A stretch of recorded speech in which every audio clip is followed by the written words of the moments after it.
Hello, Foxy Finds here, and welcome back to Foxy Shiny Quest. This week, we resume our challenge by taking on the Sinnoh Gym Leaders, catching a shiny Pokemon from each of their team as usual. To get the ball rolling, we will start with Roark. This was a bit of a surprise as I completed a collection challenge in Pokemon Go. My reward happened to be an encounter which was a shiny Aerodactyl. This was not guaranteed to be shiny, so pretty lucky. In the anime, this Pokemon is the reason Ash's Charmeleon evolved into Charizard, and it's also a tie-in to the introduction of Snap, Todd? I guess his name is Todd Snap. This is a character based off of the playable character in Pokemon Snap. We follow this up with Gardenia's Carnivine. I nearly missed this Pokemon, but luckily, I caught the shiny sparkle out of the corner of my eye. In the anime, this Pokemon was owned by James, and, like his previous Grass-type Pokemon, caused him a bit of pain.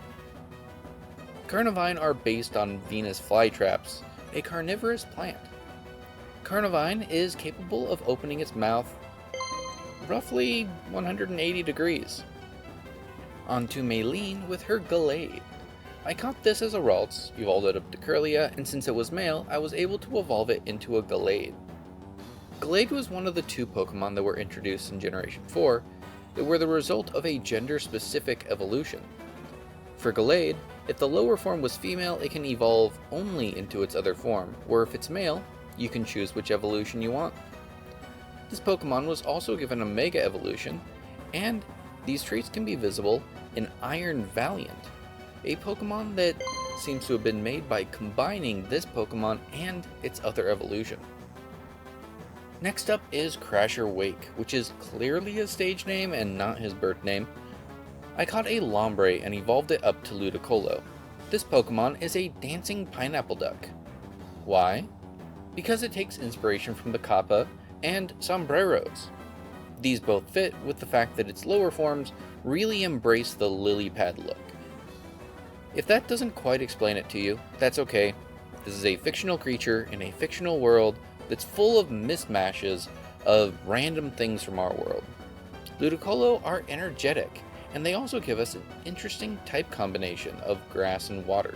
This family is the first to combine two of the types of the starter Pokemon, as long as you exclude Pikachu and Eevee as starters.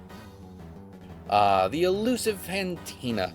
In Pokemon Diamond and Pearl, you visit her city a couple times before you get to battle her. It felt like she was intentionally avoiding me here though, as it took me a very, very long time to find one of the Pokemon from her team. I spent so much time looking for this Pokemon in Legends Arceus, and it was becoming really frustrating. I ended up switching over to Pokemon Violet, and I was able to find and catch the much easier Shuppet, which I evolved up into Bayonet. This Pokemon is based off of the idea of an abandoned doll that seeks revenge on its owner.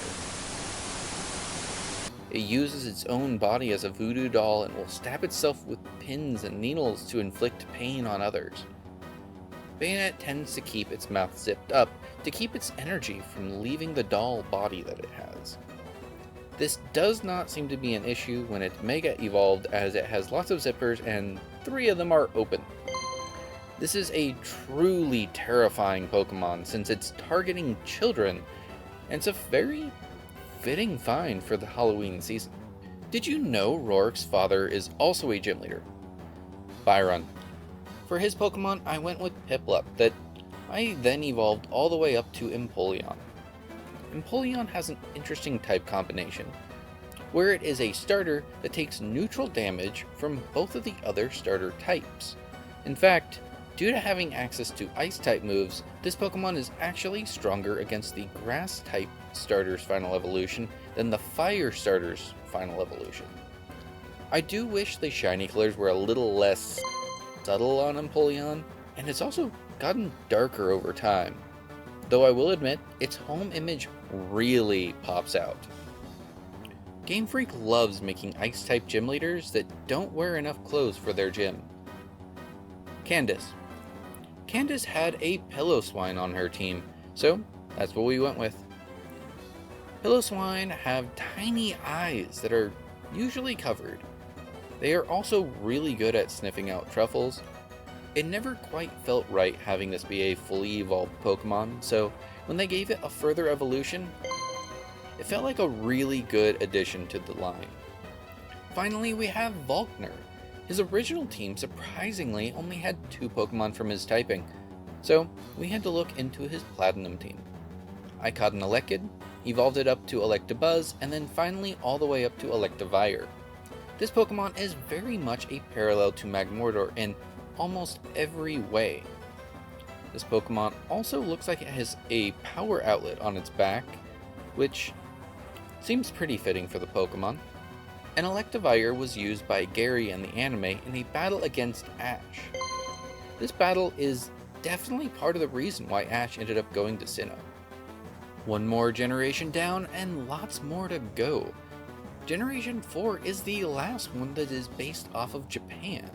Next week, we will be looking at the Unova region, which is based off of New York. I have quite a bit of work ahead of me for that region, but we'll go over that more in the next video.